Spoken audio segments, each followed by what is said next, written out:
بسم اللہ الرحمن الرحیم الحمد للہ وکفا والصلاة والسلام علی عبادہ الذین اصطفیٰ اما بعد فاعوذ باللہ السمیع العلیم من الشیطان الرجیم بسم اللہ الرحمن الرحیم۔ رفقائے محترم، 551 صفحے پر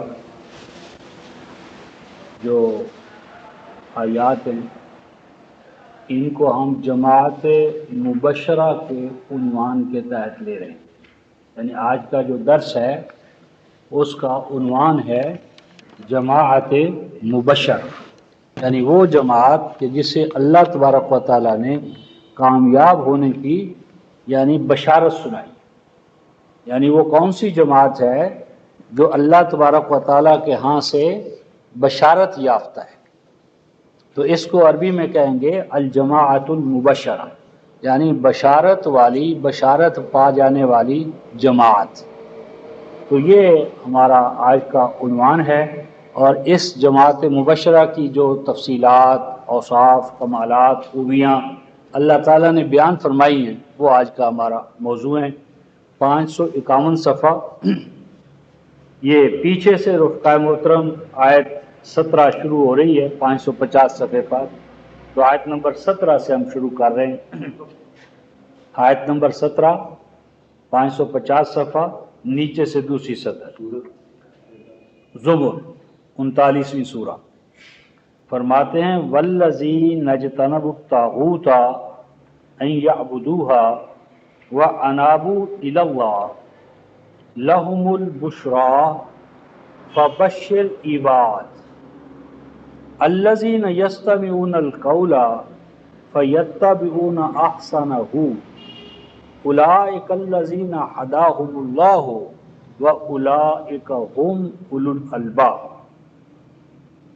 صدق اللہ مولانا العظیم وبلغنا رسول النبی الکریم ونحن علی ذلک من الشاہدین الشاکرین والحمد للہ رب العالمین۔ واو کا معنی رفقائے محترم اور، واو کا معنی اور، الذین اسم موصول ہے، الذی واحد کے لیے آتا ہے اور الذین جمع کے لیے آتا ہے، وہ جو کہ، وہ جو کہ۔ اجتنبا، اجتنبا جنب سے، جنب کہتے ہیں کنارے اور طرف، اور اجتنبا کا معنی ہوتا ہے کنارے پر ہو جانا، کنارے پر ہو جانا، یعنی مرکز سے، سینٹر سے کنارے پر ہو جانا، الگ ہو جانا، ڈس ایسوسیٹ ہو جانا۔ اجتناب کا معنی علیحدگی، علیحدہ ہو جانا، نکل جانا، کسی کا تعلق چھوڑ دینا۔ تو اجتنبو جو علیحدہ ہو جائے، علیحدگی اختیار کر لیں، بچا لیں اپنے آپ کو۔ کس سے علیحدگی اختیار کریں؟ الطاغوت، الطاغوت جو ہے رفقائے محترم یہ فاعول کا وزن ہے اور اس کا روٹ ہے طاغین یا، طاغا یا۔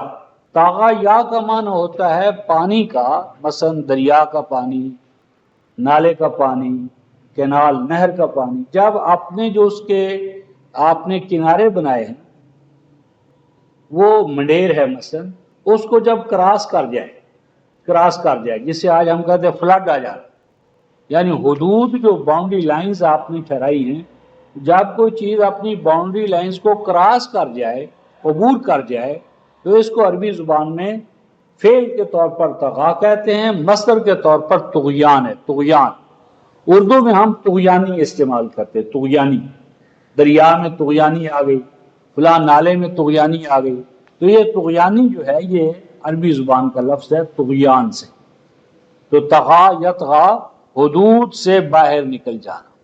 اور الطاغوت جو ہے سب سے بڑا طاغوت جو ہے وہ نفس امارہ ہے، انسان کا اپنا نفس امارہ جو انسان کو برائیوں کی طرف لے جاتا ہے۔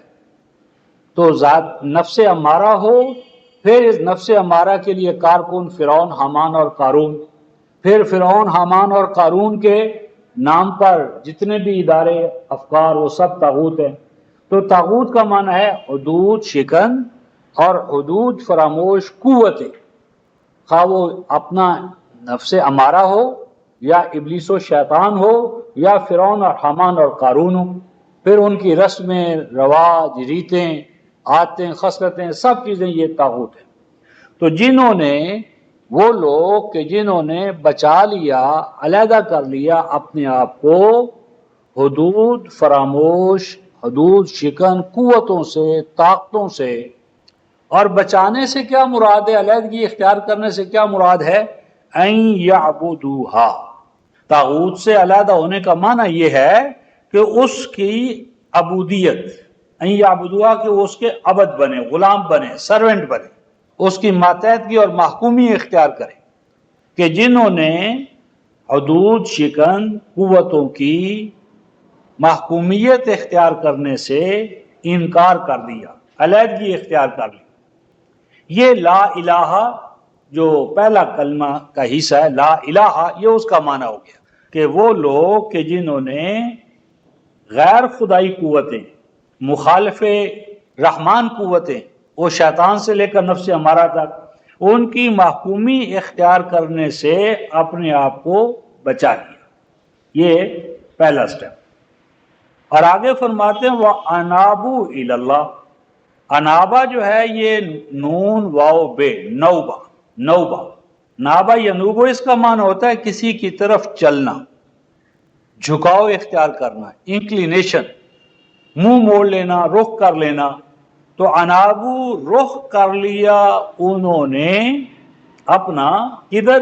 اللہ، اللہ تبارک و تعالیٰ کی جانب، یعنی اپنا دامن چھڑا لیا طاغوت سے اور وابستہ کر لیا انہوں نے اپنے آپ کو اللہ سے۔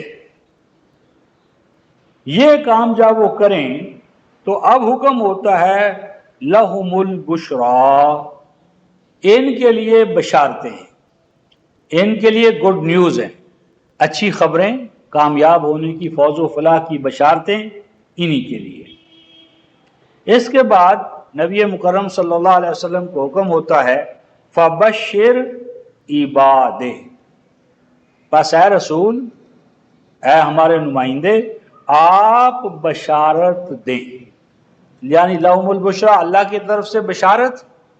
اب اس بشارت کو کنوے کرنے کے لیے، پہنچانے کے لیے نبی مکرم صلی اللہ علیہ وسلم کو حکم ہو رہا ہے، پس آپ بشارت دیں، بشارت پہنچائیں۔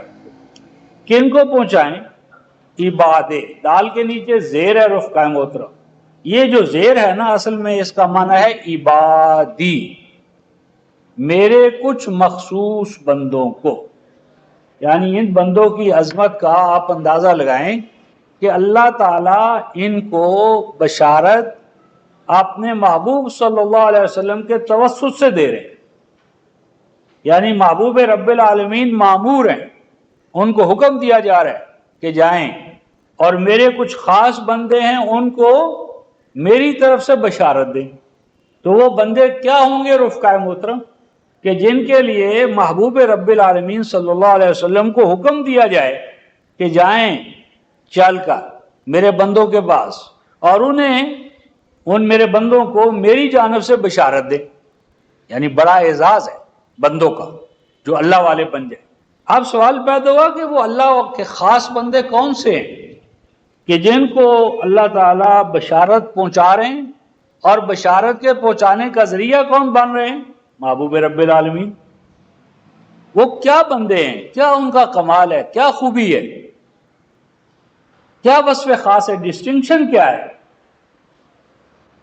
اب عبادے کے نیچے جو میں نے عرض کیا زیر، یہ قائم مقام ہے یا متکلم، مراد عبادی۔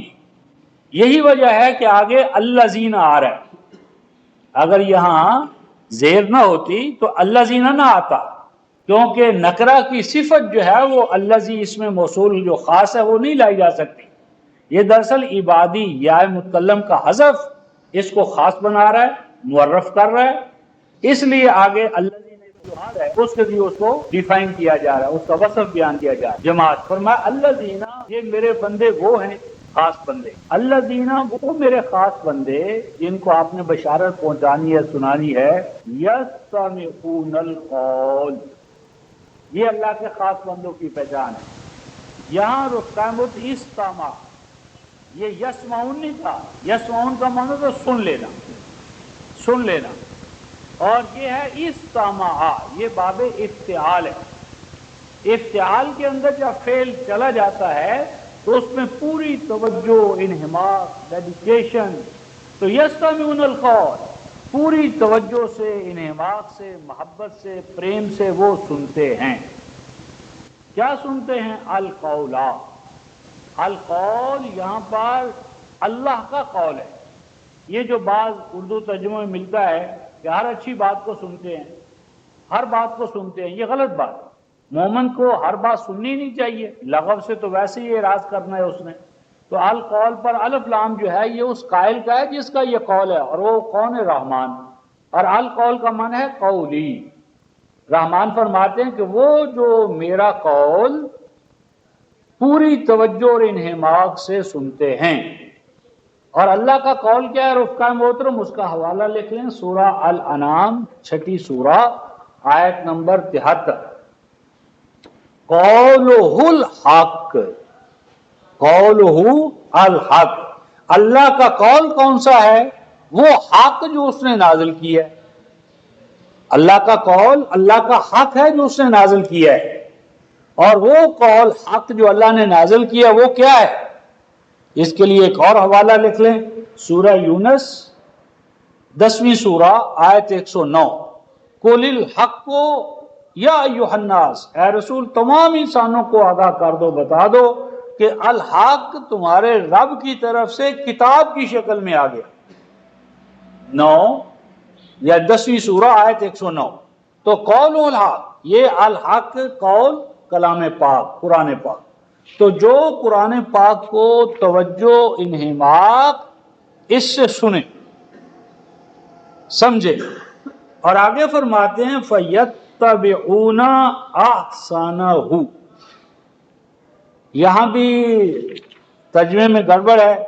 ترجمہ اس میں عام طور پر اردو میں یہ کیا جاتا ہے کہ اچھی باتوں کی پیروی کرتے، تو یعنی اللہ کی یہ اچھی باتیں، تو اللہ تعالیٰ کی تو ہر بات ہی اچھی ہے۔ یعنی اللہ تعالیٰ کا جو قول قرآن پاک ہے اس کی تو زیر، زبر، حرکت، شکل، معنی، ہر چیز اچھی ہے۔ تو اچھی باتوں کی اتباع کرتے ہیں، اور نعوذ باللہ کچھ غیر اچھی باتیں جن کی اتباع نہیں کرتے۔ یہ ترجمہ صحیح نہیں۔ اصل میں ہو کا مرجع جو ہے وہ ہے الاتباع۔ معنی یہ ہے کہ پھر اس کلام الہی کی بہتر سے بہتر طور پر اتباع کرتے ہیں، یعنی یہ بہتر پیروی ہے۔ ہر دور میں بہتر کا الگ معیار ہے۔ یا جس طرح میں نے عرض کیا تھا کہ اگر آپ نے کلام الہی کی اتباع آج کے حوالے سے کرنی ہے تو آج موٹر کا، گاڑیوں کا، ہوائی جہازوں کا دور ہے، اور اس سے پہلے اونٹ، گھوڑے، اور ایک دور میں پیدل۔ تو اپنے وقت کے بہترین جو ذرائع ہیں، the best means of our time، اپنے وقت کے بہترین ذرائع، قرآن چھاپنا ہے بہتر سے بہتر چھاپو، پہنچانا ہے بہتر سے بہتر پہنچاؤ، بہتر سے بہتر انداز میں کلام الہی کی اتباع، یہ اللہ کے خاص بندوں کی پہچان ہے۔ یعنی اللہ کا گھر، اللہ کا کلام بہتر سے بہتر طور پر اس کا یعنی مینٹین کرنا، اس کی خدمت کرنا، اس کو پہنچانا، یہ اللہ نے اپنے خاص بندوں کی خاص پہچان بتائی۔ پھر فرمایا اولئک، یہی وہ لوگ ہیں، یعنی جو اللہ کے کلام کو بہتر سے بہتر طور پر سمجھیں اور بہتر سے بہتر طور پر اسے فالو کریں، اتباع کریں، تقلید کریں، تبلیغ کریں۔ اولئک، یہی وہ لوگ ہیں، الذین، کہ جو، یہی وہ لوگ ہیں کہ جنہیں، کیا اللہ فتویٰ فرما رہے ہیں؟ ہداہم اللہ، یہ جماعت جن کے یہ اوصاف ہیں یہ ظاہر کر رہی ہے کہ یہ وہ لوگ ہیں کہ جنہیں اللہ ہادی و مہدی قرار دے چکا۔ ہداہم اللہ، اللہ انہیں ہادی قرار دیتا ہے، اللہ انہیں مہدی قرار دیتا ہے۔ یعنی یہ لوگ ہیں جو اللہ کی نظر میں ہادی بھی ہیں اور مہدی بھی، اللہ کی ہدایت کو پہنچانے والے اور اللہ کی ہدایت سے فیض یاب ہونے والے۔ دوسرا فتویٰ وَأُولَئِكَ هُمْ أُولُو الْأَلْبَابِ، اور یہ لوگ ہیں اولو الالباب۔ اولو جمع ہے رفقائے محترم، جمع من غیر لفظی، سے کہتے ہیں ذو کی، اس کا معنی ہوتا ہے والا، مالک، جس طرح ہم کہتے ہیں مال والا، علم والا، جمال اور کمال والا. تو اس والے کے لیے عربی زبان میں اور قرآن میں لفظ ہے اولو، اولو. اور الباب جمع ہے لب کی، لب. لب کہتے ہیں خلاصہ، خلاصہ، جوہر. اور الباب خاص طور پر عقل، عقل یعنی ہائیسٹ انٹلیکٹ.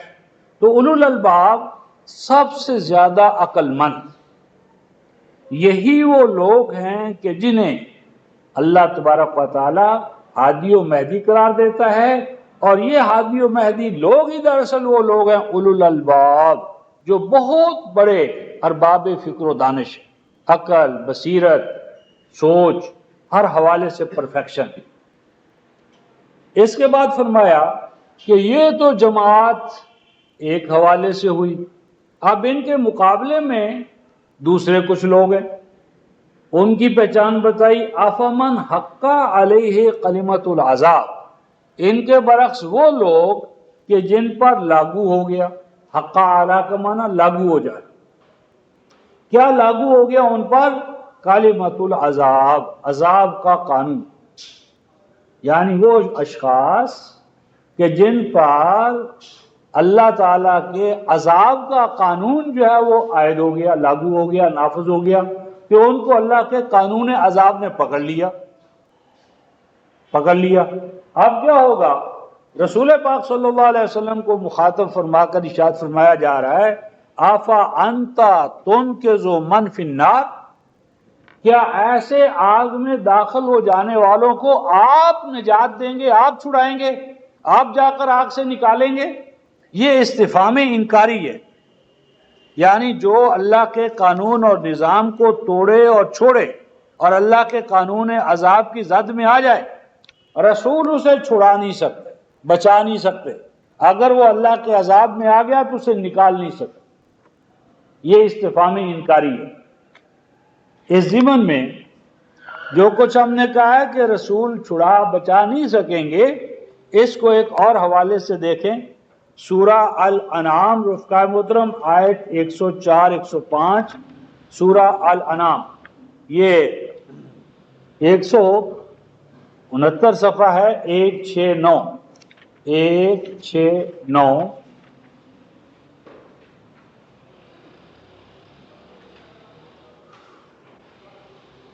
آیت 104، آیت 104، 6 104 فرماتے ہیں قد جاءکم بصائر من ربکم.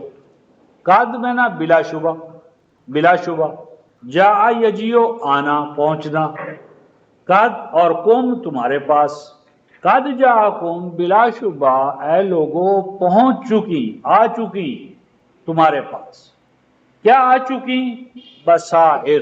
بصائر بصیرہ کی جمع ہے، انر لائٹ، اندر کو روشن کرنے والی روشنی. یعنی ایک روشنی آنکھوں کی ہے اور ایک روشنی ہمارے ایمان کی، قلب کی، دماغ کی، دل کی. تو تمہارے دل کو منور کرنے کے لیے تمہارے پاس روشنیاں آ گئیں. کہاں سے؟ من ربکم، تمہارے رب کی جانب سے. یعنی تمہارے دل دماغ کو، ایمان اور اخلاق کو منور کرنے کے لیے روشنیاں اللہ کی طرف سے قرآن پاک کی شکل میں آ گئیں. فرمایا فمن ابصر فلنفسہ، پس جس نے اپنے آپ کو اللہ کی ان روشنیوں سے روشن کر لیا، روشن ضمیر ہو گیا، روشن عقل ہو گیا، آپ نے اندر ایمان اور اخلاق کی روشنی پیدا کر لی، تو کیا ہوگا؟ فلنفسہ ہی. تو اس کا فائدہ کس کو ہوگا؟ اس کی اپنی ذات کو ہوگا. وَمَنْ عَمِیَ فَعَلَيْهَا. اور اگر کوئی قرآن کے آ جانے کے بعد اندھا بن گیا، اندھا بنا رہا، قرآن کی روشنی سے اپنے دل دماغ کو منور نہ کیا، تو جو کوئی اللہ تعالیٰ کے اس نور سے اپنے دل دماغ کو منور نہیں کرے گا، روشن نہیں کرے گا، تو پھر کیا ہوگا؟ فَعَلَيْهَا. تو وہ کھڈ اور کھائیوں میں پڑا رہے گا. لازم ہے کہ وہ کھڈ اور کھائیوں میں گرے. تاریکی، جہالت، شرک، بدعات، ان کھڈ اور کھائیوں میں وہ پڑا رہے گا۔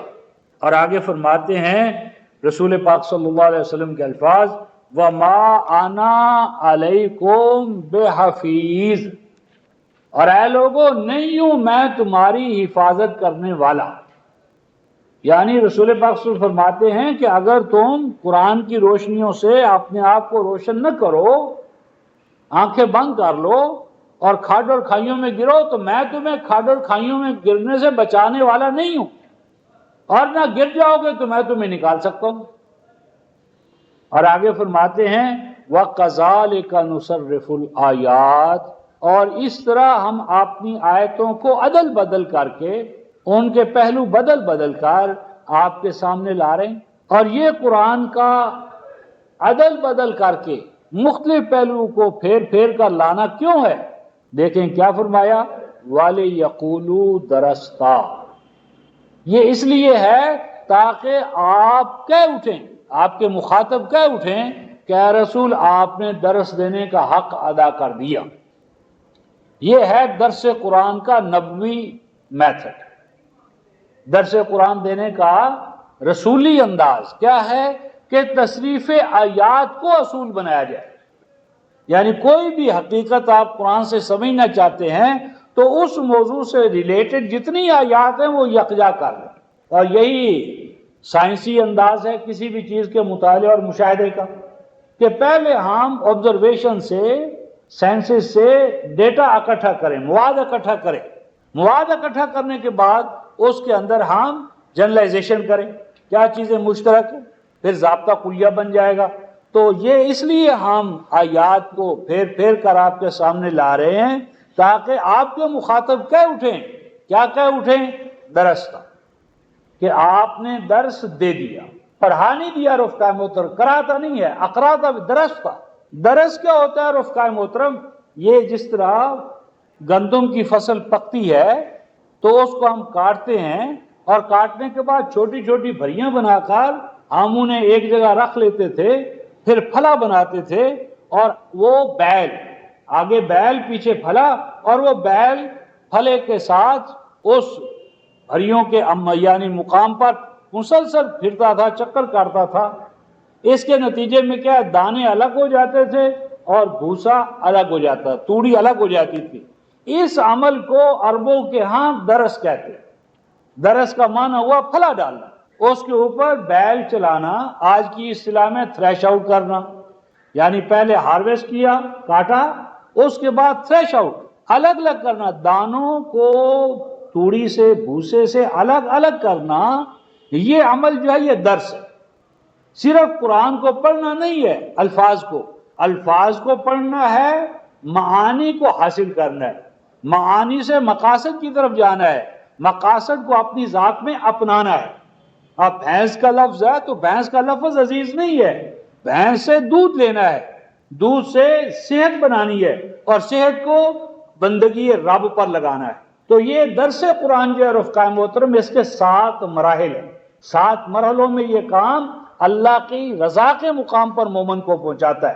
تو فرمایا یہ اس لیے تاکہ آپ کے مخاطب کہہ اٹھیں کہ آپ نے درس دینے کا حق ادا کر دیا۔ اور آگے نمبر 2، وَلِنُبَيِّنَهُ لِقَوْمٍ يَعْلَمُونَ، اور بیانہ، نمایاں کرنا، ابھارنا، اور تاکہ ہم ابھاریں کس کو، اس قرآن کو، تاکہ اس طرح قرآن ابھر کر سامنے آ جائے، قرآنی حقائق اور علم اور معارف سامنے آ جائیں، کس کے رفقہ محترم، لقوم یعلمون، جو قوم قرآن کا علم لینا چاہتے۔ تو علم قرآن حاصل کرنے کا طریقہ رفقہ محترم کیا ہے، تصریف آیات۔ اور اگر قرآن کے نور اور روشنی کے آ جانے کے بعد ہم آنکھیں بند کر کے رہیں اور رسول پر تقیہ، بس اس کے لائے ہوئے پیغام پر بھروسہ نہیں، دعوت پر بھروسہ نہیں، رسالت پر بھروسہ نہیں، بلکہ آپ کے نام پر بھروسہ، تو یہ خطرہ، اس خطرے کی ایک اور شکل رفقہ محترم ہمارے سامنے 43ویں سورہ زخرف اور آیت نمبر 37۔ یہ 5 8 9 599 صفحہ 599 صفحہ 5 8 9 پہلی سطر ہے اوپر سے نیچے، پہلی سطر۔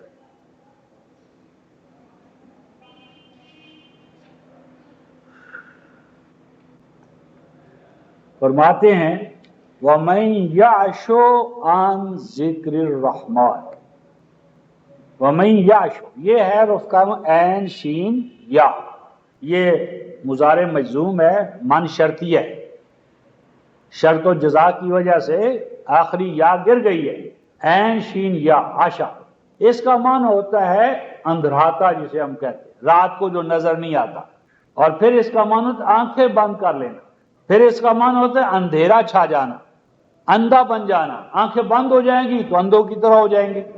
تو عشا کا صلہ جب ان آئے، جس طرح یہاں یاشو ان آیا ہے، اس کا معنی ہوتا ہے آنکھیں بند کر لینا، آنکھیں بند کر لینا، تاریکی کا چھا جانا، اسی سے عشی ہے شام کا وقت کہ جب سورج غروب ہو جاتا ہے۔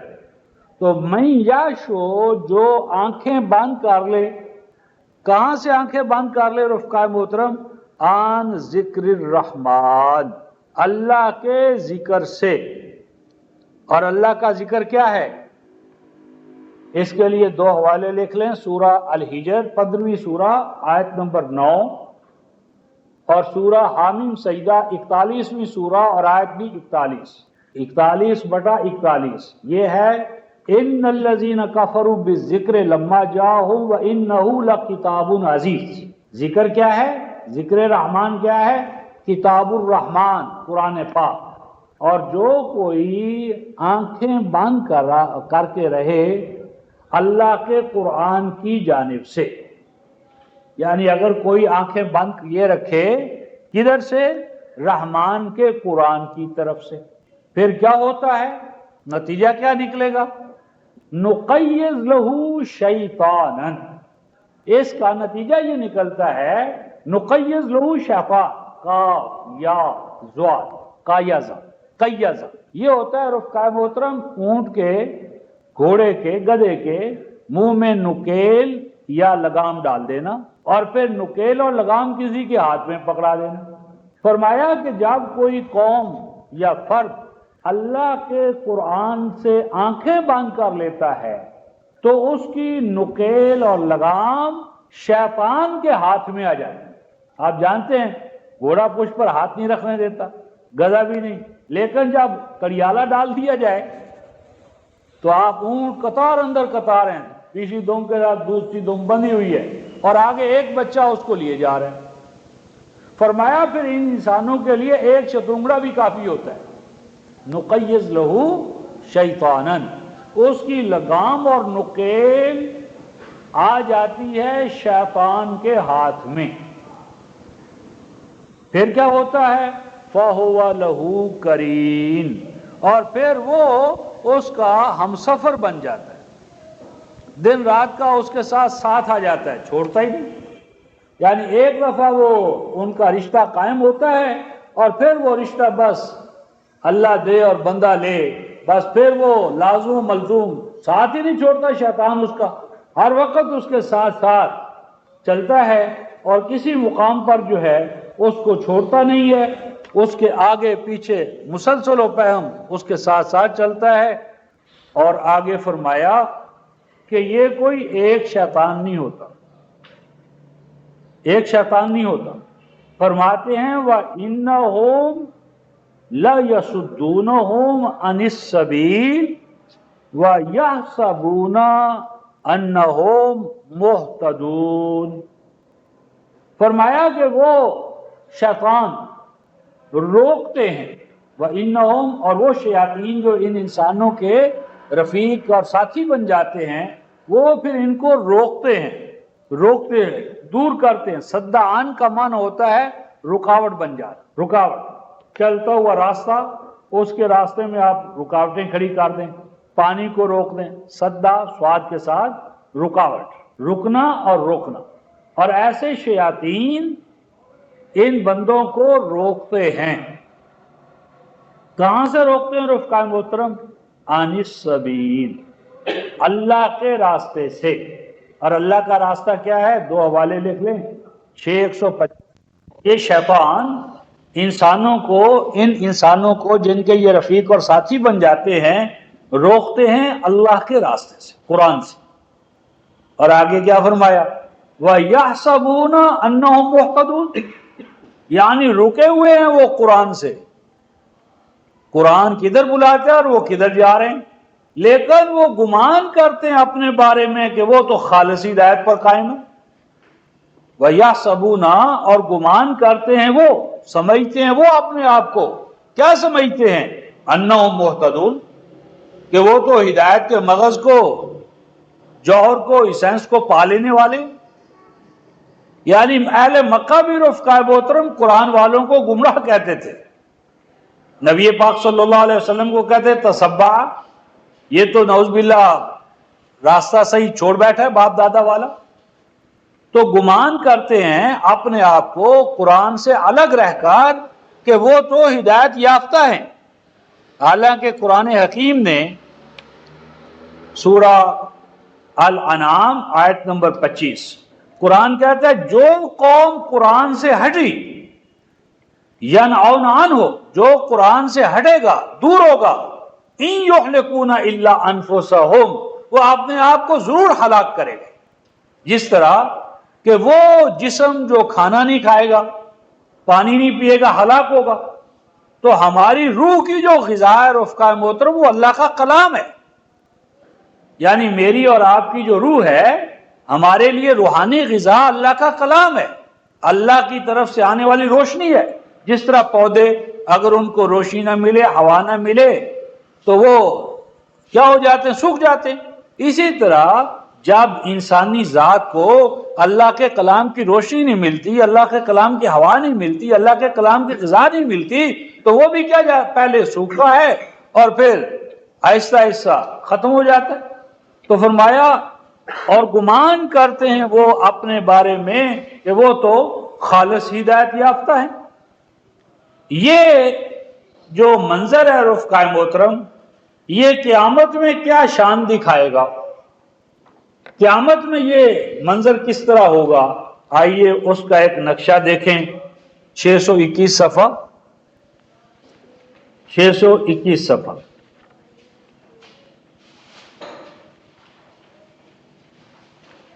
آیت نمبر 27، 621 صفحہ، آیت نمبر 27.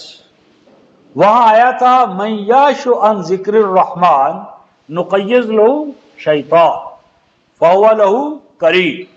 آپ دیکھیں قرین وہاں جا کر کیا کرے گا. 621 صفحہ. قال قرینہ، اور اس وقت قیامت کے وقت انسان جس کو کہ گمراہ کیا، اس کے قرین نے، شیطان نے، وہ کہے گا، کیا کہے گا؟ ربنا ما اطغیتہ، اے اللہ میں نے تو اسے نافرمان نہیں بنایا، میں نے تو اسے طغیان میں نہیں ڈالا. ولیکن کان فی ضلال بعید، اصل بات تو یہ ہے اللہ کہ یہ خود ہی گمراہ ہو گیا تھا، میں نے اس کو کہاں گمراہ کیا. ولیکن کانا، حقیقت حال تو یہ ہے کہ یہ خود ہو گیا تھا. کیا ہو گیا تھا؟ فی ضلال بعید، تیرے قرآن سے دور، بہت دور. فی ضلال بعید، بہت بڑی گمراہی میں یہ مبتلا ہوا، اے اللہ آپ کے قرآن کو چھوڑنے کی وجہ سے. یعنی اللہ کے قرآن کو چھوڑ کر یہ خود گمراہ ہوا، میں نے تو اس کو گمراہ نہیں کیا. اور یہ منظر جب آئے گا رفقائے محترم، تو اوپر اسی صفحے پر آپ دیکھیں 621 صفحے پر یہ آیت 21 میں ہے وَجَاءَتْ كُلُّ نَفْسٍ مَعَهَا سَائِقٌ وَشَهِيدٌ. ہر انسانی ذات جب اللہ کے حضور میں پیش ہوگی نا، تو ایک تو اسے پیچھے سے سائق ہوگا، کیونکہ اللہ کے حضور میں جانا بھی تو آسان نہیں ہے نا. مجرم کب چاہے گا کہ وہ عدالت میں پیش ہو؟ تو مجرم کو عدالت میں لے جانے کے لیے ایک تو سائق ہوگا، پکڑ کر ہانک کر لے جائے گا. اور نمبر 2 شہید، اس کے ساتھ ایک شہید بھی ہوگا جس نے اس پر اللہ کے دین کی گواہی دی ہوگی دنیا میں اور وہ نہیں مانا ہوگا۔ آپ اور ہم بھی اللہ کے قانون کی روح سے شہید ٹھہرائے گئے تھے انسانیت پر، لیکن ہم اپنے اوپر ہی شہادت نہیں دے رہے، ہم نے مخلوق الہی پر کیا شہادت دینی ہے؟ تو وہ جب کہے گا کہ اللہ میں نے اسے گمراہ نہیں کیا، یہ تو خود بخود بہت بڑی گمراہی میں پہلے ہی مبتلا تھا، تو اس پر اللہ تعالیٰ فرمائیں گے رفقائے محترم قالا، ارشاد فرمائیں گے رب جلیل کا ارشاد ہوگا لا تختصموا لدی، کہ میرے ہاں لڑنے جھگڑنے کی اجازت نہیں ہے، میں جانتا ہوں تو نے گمراہ کیا یا نہیں، یہ گمراہ ہوا یا نہیں۔ لا تختصموا لدی، مات جھگڑا کرو تم میرے پاس، میرے ہاں جھگڑے کا امکان نہیں۔ کیوں؟ فرماتے ہیں وَقَدْ قَدَّمْتُ إِلَيْكُمْ بِالْوَعِيدِ، اور میں نے تو تمہیں پیشگی بتا دیا تھا کہ میرے وعدے کیا ہیں، وعیدیں کیا ہیں۔ میرے وعدے اور وعیدیں قرآن کی شکل میں تمہیں پہنچا دی گئی، اب جب پہنچ گئی تو اب لڑائی جھگڑا کیا، اعمال کی سزا پاؤ۔ اور آگے رفقائے محترم اللہ نے ایک ضابطہ بیان کیا ہے، اور وہ ضابطہ یہ ہے ما یبدل القول لدی، اللہ فرماتے ہیں میرا قول کبھی تبدیل نہیں ہو سکتا۔ اللہ کا قول، اللہ کی سنت، اللہ کے طور طریقے، اللہ کے وعدے اور وعیدیں، ان میں تبدیلی کا کوئی امکان نہیں۔ اللہ کے وعدے اور وعیدیں تبدیل ہونے والی نہیں ہیں۔ اور آگے فرماتے ہیں وما انا بظلام للعبید، اور نہ ہوں میں اپنے بندوں پر ظلم کرنے والا۔ یعنی اگر اللہ کے طور طریقے، وعدے وعیدیں، سنتیں تبدیل ہو جائیں تو بندے کیا اعتماد کریں گے، بندوں کو کیا یقین آئے گا؟ یعنی اگر ایک قانون بنانے والا اپنے ہاتھ سے اپنے قانون کی مٹی پلید کرتا ہے تو بندوں کو، رعیت کو کیا یقین آئے گا کہ، اور یہی ہمارا المیہ ہے کہ قانون بنانے والے ہی اپنے لیے قانون میں گنجائشیں پیدا کرتے، اپنے قانون کے اندر ترمیمیں، امینڈمنٹ، ریلیکسیشن لا کر اپنے قانون کا بھرم، اعتماد سارا ختم کر دیتے۔ تو یہاں یہ دیکھا رفقائے محترم کہ وہ جو ضلال مبین میں ہوں گے وہ کیا ہوں گے، وہ یعنی اللہ کے ہاں ان کی کوئی سنوائی نہیں ہوگی۔ اور اب اس ضمن میں نبی پاک صلی اللہ علیہ وسلم کے حوالے سے قدمت الیکم بالوعید، میں نے تمہیں پہنچا دیا اپنا پیغام اور نظام، ذمہ داری تمہاری تھی۔ اس ضمن میں رفقائے محترم آپ اور ہم کہاں کھڑے ہیں؟ قدمت الیکم بالوعید میں آپ اور ہم کہاں کھڑے ہیں؟ نبی پاک صلی اللہ علیہ وسلم کے حوالے سے ہمارے اور آپ پر کیا ڈیوٹی عائد ہوئی ہے؟ اس کو دیکھنے کے لیے دوبارہ ہم 589 میں ہم دوبارہ چلتے ہیں۔ آیت 41 او نورینک الذی وعدناہم فإنا علیہم مقتدرون، فرماتے ہیں کہ اے رسول بہت سے وعدے جو آپ کے ساتھ کیے گئے ہیں وہ ہم آپ کو دکھا دیں گے، اور کچھ وعدے چونکہ آپ بین الاقوامی رسول بھی ہیں، قومی بھی ہیں، قومی دائرے میں تو انقلاب کے نتائج و ثمرات آپ کی حیات طیبہ میں مرتب ہوں گے، اور بین الاقوامی دائرے میں قرآن اپنا کام کرتا رہے گا۔ فإنا علیہم مقتدرون، ہم ہیں لوگوں پر پورا اقتدار، قوت و طاقت رکھنے والے۔ فرماتے ہیں فاستمسک بالذی اوحی الیک، مضبوطی کے ساتھ جڑے رہیں۔ استمسک، مضبوطی کے ساتھ کسی چیز کو پکڑ لے، مضبوطی کے ساتھ پکڑے رکھیں، مضبوطی کے ساتھ پکڑے رکھیں کس کو رفقائے محترم؟ الذی یا بالذی اوحی الیک، وہ چیز کہ جو وحی کی جا چکی آپ کی جانب۔ اور آپ کی جانب کیا وحی کیا گیا ہے؟ سورہ الانعام 6 سورہ آیت نمبر 19، اوحی الی ھذا القرآن، کہ جو چیز بطور وحی مجھے عطا ہوئی ہے وہ تو یہ قرآن ہے، یہ قرآن ہے جو بطور وحی مجھے عطا ہوا ہے۔ تو وحی قرآن کو مضبوطی کے ساتھ تھامے رکھیں۔ اور آگے کیا فرمایا رفقا محترم؟ انکا علی صراط مستقیم، بلا شبہ آپ کا قرآن کی وحی کو مضبوطی سے پکڑے رکھنا دلیل ہے اس بات کی کہ آپ صراط مستقیم پر گامزن ہیں، صراط مستقیم کو آپ نے پا لیا ہے، صراط مستقیم پر آپ چل رہے ہیں۔ یہ جو ہم دعائیں مانگتے ہیں اہدنا الصراط المستقیم، یہ صراط مستقیم کیا ہے رفقا محترم؟ قرآن پاک، یہ قرآن پاک ہے۔ ھذا صراط علی مستقیم، یہ اللہ کا بتایا ہوا پکا راستہ ہے، پختہ راستہ ہے، مٹنے والا راستہ نہیں۔ اسی صراط مستقیم قرآن پاک پر چلنے کی تو ہم دعائیں مانگتے ہیں، اور جس راستے پر چلنے کی دعائیں مانگتے ہیں وہ غلاف میں بند کر کے رکھا ہوا ہے۔ فرمایا کہ بلا شبہ آپ کا قرآن پر چلنا دلیل ہے اس بات کی کہ آپ صراط مستقیم پر گامزن ہیں۔ اور آگے دیکھیں رفقا محترم، وَإِنَّهُ لَذِكْرٌ لَكَ وَلِقَوْمِكَ وَسَوْفَ تُسْأَلُونَ، اور بلا شبہ آپ کو یاد دہانی کرانے والا ذکر کہتے ہیں یاد کرانے والا، آپ کو یہ بتانے والا کہ آپ کون ہیں، آپ کا مقام کیا ہے، آپ کے فرائض کیا ہیں، واجبات کیا ہیں، آپ اس دنیا میں کیوں آئے ہیں، کیا کمانے کے لیے آئے ہیں، کیا یہاں سے لے جانا ہے، کس چیز کی قیمت پڑے گی، کس کی قیمت نہیں پڑے گی، ان تمام چیزوں کو یاد کرانے والا ذکر، یہ کیا ہے؟ قرآن پاک۔ بلا شبہ یہی قرآن یاد دہانی ہے آپ کے محمد رسول اللہ کے لیے۔ اور آگے کیا فرمایا؟ والے قوم ایک، اور وہ کہ جن کا قیام آپ کے اوپر ہے، جو آپ کے نام پر قائم ہے، آپ کے کلمے پر قائم ہے، لا الہ الا محمد رسول اللہ۔ ہمارا آپ کا قیام، ہماری فاؤنڈیشن، ہماری جڑ اور بنیاد اور عمارت کس پر ہم قائم؟ محمد رسول اللہ پر۔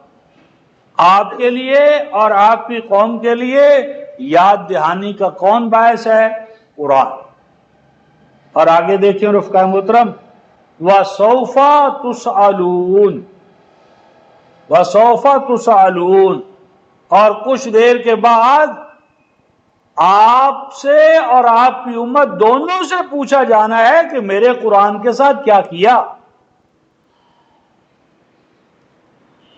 رسول پاک سے پوچھا جائے گا میرا قرآن انسانیت کو، امت کو پہنچایا یا نہیں پہنچایا، اور آپ سے اور مجھ سے پوچھا جائے گا کہ جب قرآن تم تک پہنچا تو تم نے قرآن کہاں پہنچایا، قرآن کے ساتھ تم نے کیا کیا۔ تو آج رفقا محترم گرفتہ چینیا احرام مکی خفتہ در بتہا پوپ پادری پنڈت پروہت اپنی کتابیں محرف کتابوں کو لے کر وہ شرق و غرب پر چھا رہے ہیں، صحراؤں میں، دریاؤں میں، پہاڑوں میں، براعظموں میں جا رہے ہیں، اور جن کے پاس سچا حقیقی قرآن ہے وہ بغل میں دبا کر سوئے ہوئے، یعنی مخلوق خدا کو جو کام سنانا تھا، یعنی مخلوق الہیہ شوق سے اللہ کا کلام سن رہی تھی، ہم ہی سو گئے داستان کہتے کہتے، ہم ہی سو گئے داستان کہتے کہتے، کلام سنانے والے ہی سو گئے، کلام سنانے والے سو گئے، حقیقی کلام، خلا پیدا ہو گیا۔ اب اس خلا کو کسی نہ کسی نے تو پر کرنا تھا، اور وہ پر کر رہا ہے رفقا محترم یورپ کا مشنری، ویٹیکن سٹی کا پوپ۔ تو یہ ہے وہ المیہ رفقا محترم جن کی ذمہ داری تھی، انہوں نے صرف دکانداریاں لے لی، ملازمتیں لے لی، اور وہ جو بیچا کرتے تھے دوائے دل وہ دکان اپنی بڑھا گئے، اور ہم نے اپنے کاروبار کو اصل بنا لیا، اور جو دین کا اصل نفع بخش کاروبار تھا، الہی کاروبار تھا، رسولوں والا کام تھا، اس پہ محنت اور جدوجہد ہی ختم، یاد دہانی کرانے والے ہی ختم، دہشت گردیاں ہیں، لٹھ باز ہیں، لشکر ہیں، لیکن اللہ کے کلام کا لشکر کس کے پاس ہے؟ اللہ کے کلام کے لشکر کے چمکارے، اللہ کے کلام کی آیات بینات، یہ تھی رفقائے محترم ذمہ داری آپ کی اور میری، وسوف تسألون۔ اگر یہ ذمہ داری ہم ادا نہ کریں، جس طرح آج عالمی سطح پر ہماری پٹائی ہو رہی ہے رفقائے محترم، اور پھر امید یہ لگا کر بیٹھے کوئی بات نہیں، خار ہیں، بدکار ہیں، ڈوبے ہوئے ذلت میں ہیں، کچھ بھی ہیں لیکن تیرے محبوب کی امت سے، تو محبوب کے ہاں جائیں گے رفقائے محترم تو وہاں سے کیا پائیں گے؟ کبھی سوچا ہے؟ محبوب کے پاس گئے قیامت میں تو محبوب کیا کریں گے ہمارے ساتھ؟ آئیے اس منظر کو قرآن سے دیکھیں۔ 25 سورہ الفرقان، 25 سورہ الفرقان، 25ویں سورہ، 433 صفحہ،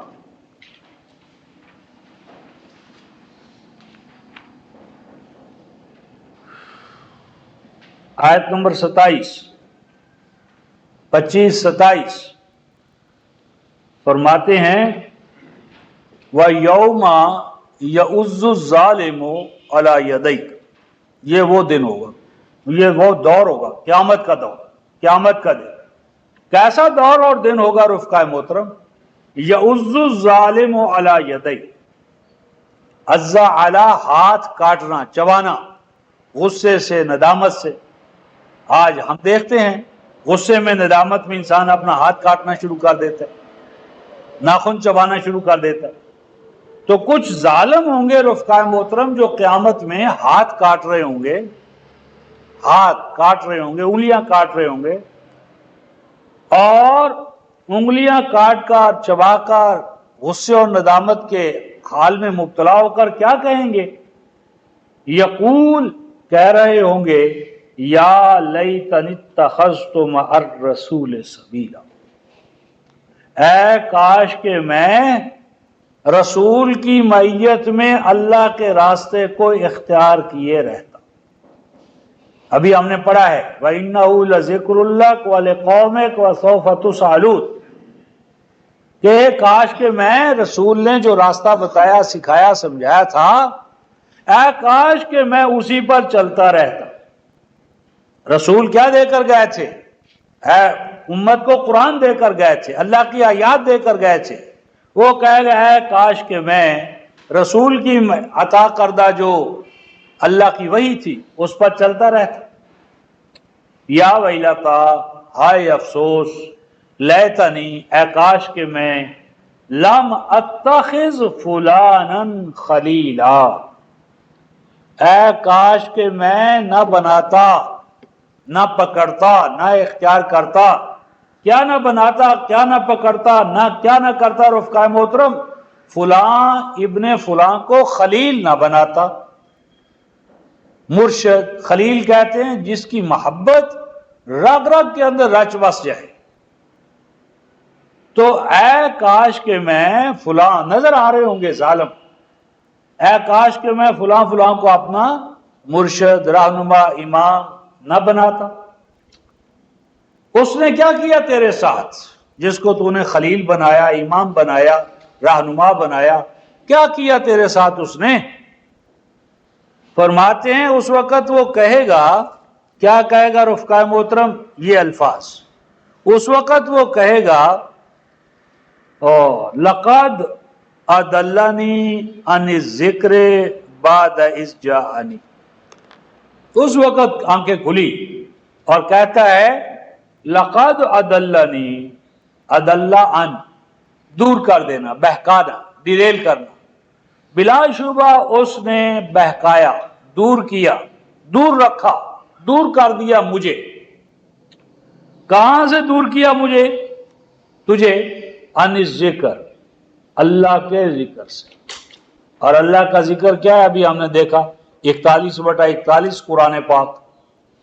قرآن پاک سے اس نے مجھے دور کیا، اور کب دور کیا رفقا محترم؟ بعد اذ جاءنی، جب کہ وہ قرآن میرے پاس آ چکا تھا، میرے گھر میں تھا، مسجد میں تھا، ہاں جی، اور نہیں تو جہیزی میں ملا، تو ذکر اللہ کا میرے پاس آ گیا، قرآن آ گیا، اور قرآن کے آ جانے کے بعد اس نے میرے ہاتھ سے وہ چھڑا دیا، اللہ کا قرآن چھڑا دیا، اللہ کا قرآن قبرستان میں پہنچا دیا، اور مارنے والی کتابیں، روایتیں، قصے، کہانیاں میرے پلے باندھ دی۔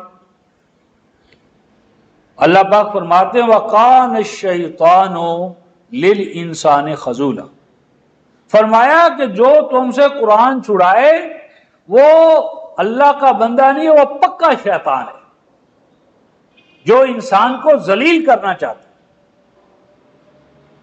فرمایا وہ شیطان ہے جو تمہیں قرآن سے دور کر کے تمہارے لیے ذلت و رسوائی کا سامان پیدا کرتا ہے، یہ رحمان نے فرمایا۔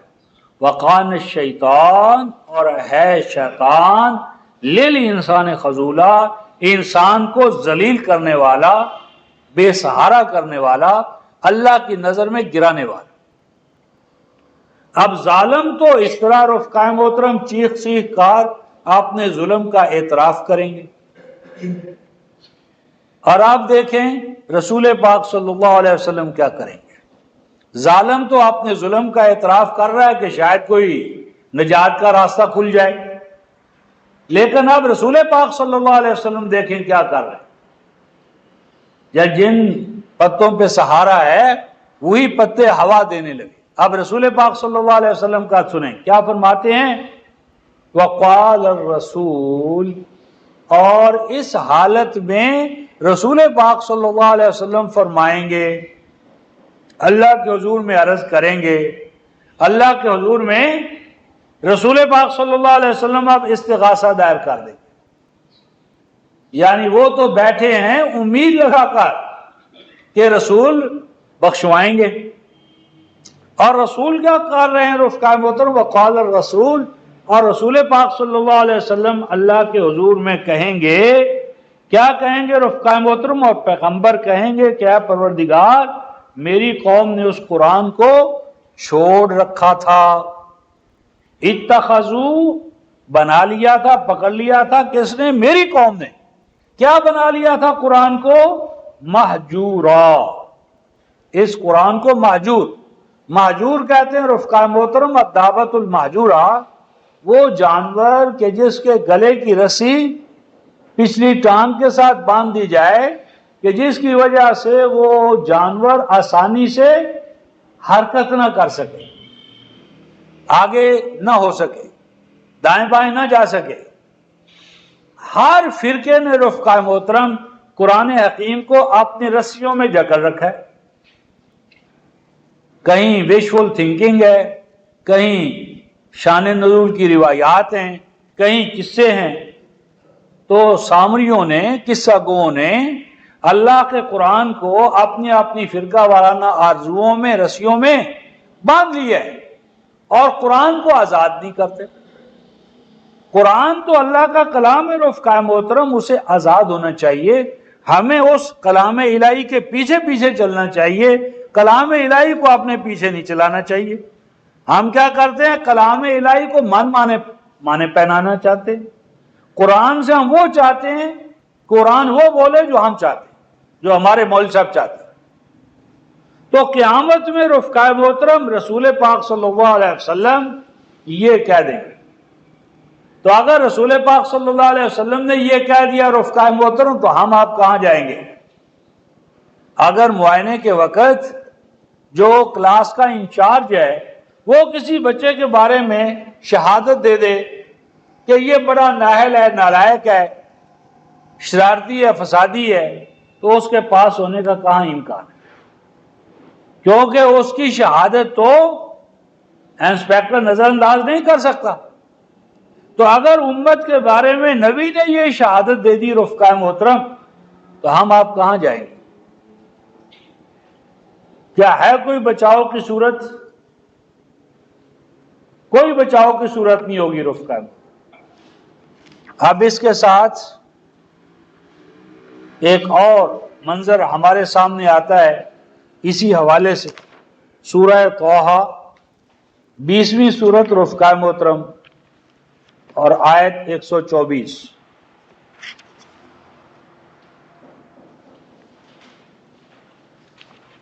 385 صفحہ۔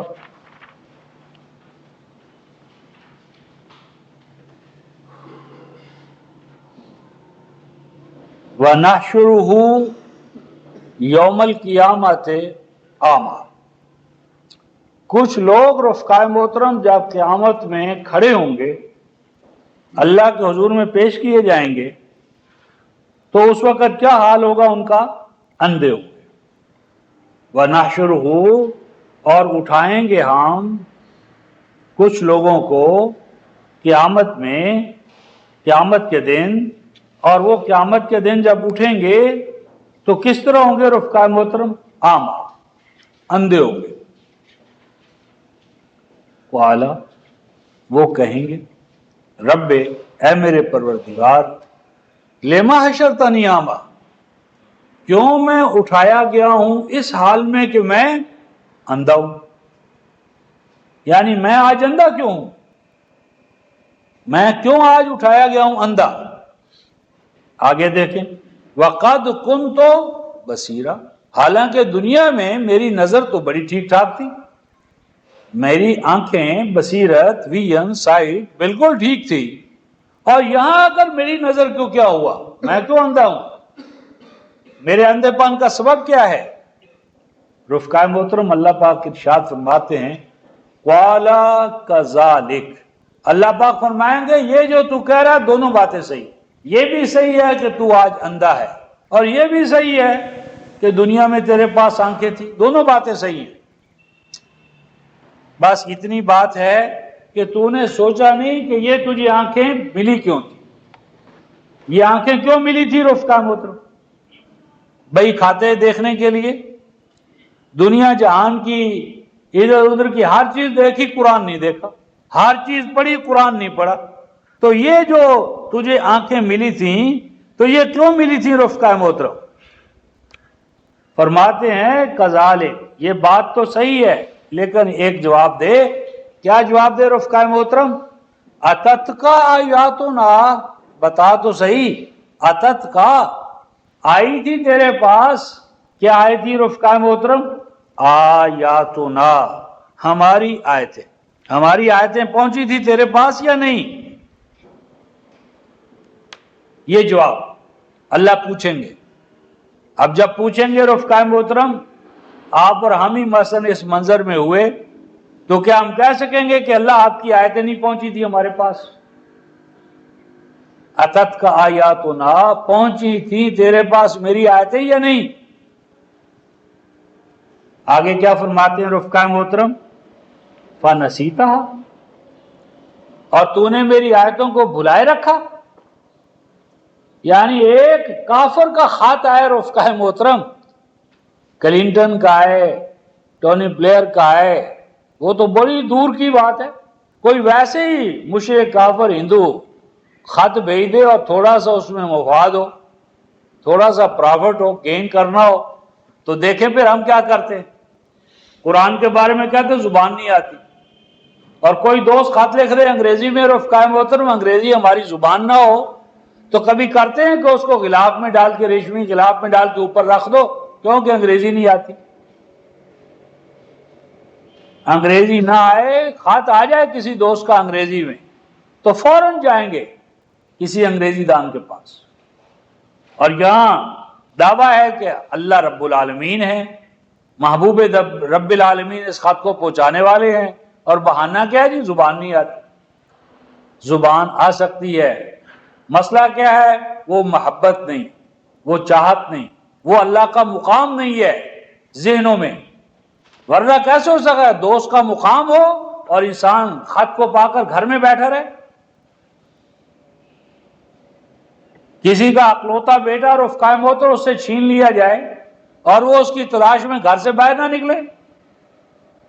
یعنی آپ کا اور ہمارا ایمان ہو کہ قرآن اللہ کی آخری ابدی اکلوتی کتاب ہے، اور وہ ہم سے چھن جائے ہماری جہالت و غفلت سے، اور ہم اس کو پانے کے لیے گھر سے باہر نہ نکلیں، ان افراد کے پاس نہ جائیں، اس ادارے کے اندر نہ جائیں جہاں خالص قرآن پڑھایا جاتا ہو اس کی مدد نہ کریں، اس کے قیام میں جدوجہد نہ کریں وسائل کے باوجود، کیسے ہو سکتا ہے کہ ایمان قائم رہے؟ فرماتے ہیں فنسیتھا، بھلا دیا تو نے میری آیتوں کو، پس پوئی ڈال دیا تو نے میری آیتوں کو۔ اور سن، اللہ پاک فرماتے ہیں وَقَذَلِكَ الْيَوْمَ تُنْسَىٰ، دنیا میں تو نے میرے قرآن کو پس پوئی ڈالا، میرے قرآن کا مقام اور حق ادا نہیں کیا۔ وَقَذَلِكَ الْيَوْمَ تُنْسَىٰ، آج تیرے ساتھ بھی کچھ ہوگا جو دنیا میں تو نے میرے قرآن کے ساتھ کیا۔ یعنی وہاں قرآن تم نے غلافوں میں بند کر کے رکھ لیا، یہاں عذاب کے لفافوں میں بند کر کے تمہیں ڈال دیا جائے گا، بوروں میں پڑے رہو، یسترخون فیہا، چیختے رہو، چلاتے رہو، چیخنے چلانے کا آج کوئی فائدہ نہیں۔ وَقَذَلِكَ الْيَوْمَ تُنْسَىٰ، دنیا میں جو کچھ تو نے میرے قرآن کے ساتھ کیا آج وہی کچھ تیرے ساتھ ہوگا۔ دنیا میں تو نے میرا قرآن بھلایا اور آج تجھے ہماری رحمت بھلا دیں گے۔ آگے رفقائے محترم، اللہ تبارک و تعالی مجھے اور آپ کو چونکانے کے لیے